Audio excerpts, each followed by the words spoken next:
একটা ভয়ঙ্কর হাদিস বলেছেন, এই হাদিসটা যতবার পড়ি থরথর করে আত্মাটা কাঁপে।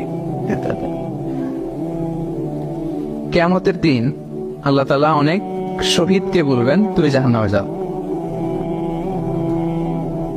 সে বলবে আল্লাহ আমি জাহান্নামে যাবো, আমি তো রক্ত দিয়েছি তোমার জন্য, লিইলাহি কালিমাতিল্লাহ,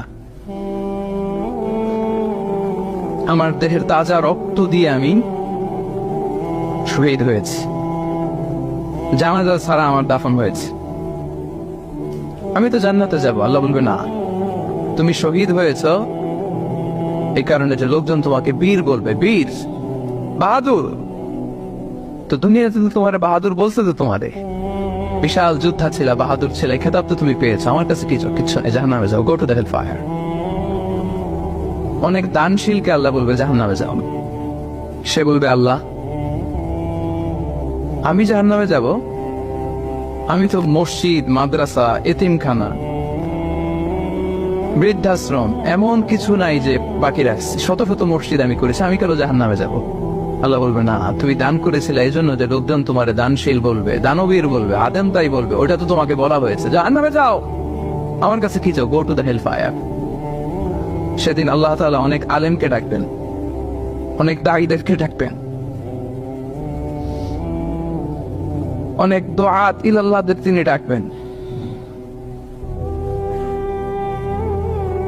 Because of Allah, you never know, but we know, and then we will know. সেদিন অনেক দুআত ইলাল্লাহদেরকে ডেকে আল্লাহ বলবেন যে তুমিও জাহান্নামে যাবে। সে বলবে আল্লাহ কেন? আমি মানুষকে কোরআন শিখিয়েছি, আমি মানুষকে হাদিস শিখিয়েছি,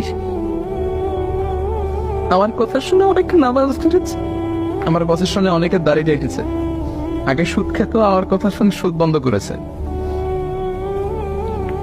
আমার কথা শুনে তো আল্লাহ এরা নামাজি হয়ে গিয়েছে। দ্য এন্টায়ার সোসাইটি সুদ বন্ধ করেছে, নামাজ ধরেছে, তারা ফরজ যাকাত দিত, আমি কেন জাহান্নামে যাব?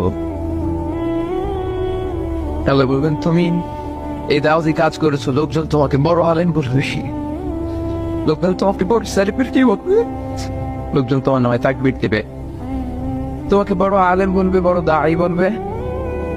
এটা তো বলা হতো তোমাকে দুনিয়াতে, আল্লাহ মা বলে ডাকা হতো তোমাকে, বাহারুল উলুম বলা হতো তোমাকে, জ্ঞানের সাগর, অনেক বড় দাঈ, অনেক বড় সেলিব্রিটি তোমাকে বলা হতো এই দুনিয়াতে। তো যা চেয়েছো তা তো পেয়েছো, আমার কাছে কি চাও?